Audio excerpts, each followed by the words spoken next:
Live from the world's capital markets, here are the latest financial headlines brought to you by News Factory.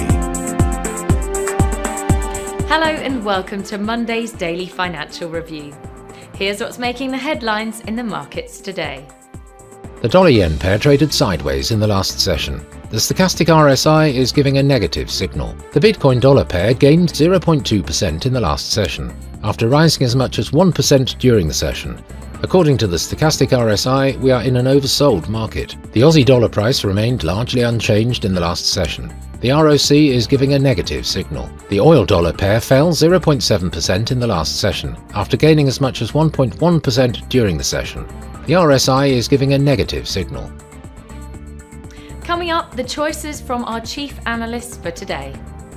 OPEC Plus agreed on Sunday to extend most of its deep oil output cuts well into 2025, as the group seeks to shore up the demand amid tepid demand growth, high interest rates, and rising rival US production. New home prices in China rose slightly for a ninth month in May, driven higher by a slew of supportive steps to prop up the nation's crisis-hit property sector.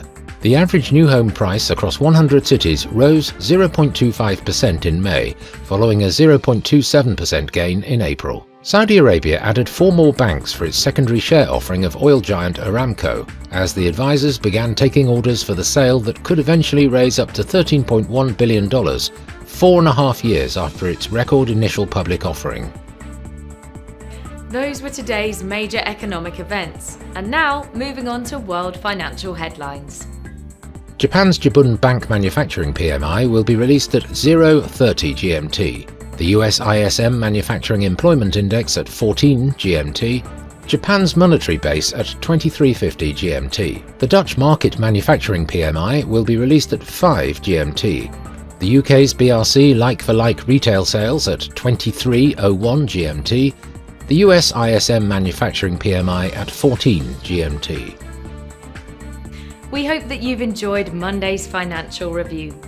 On behalf of all of us here, we wish you a productive trading day. Be sure to join us tomorrow morning for the latest news and events from the financial markets.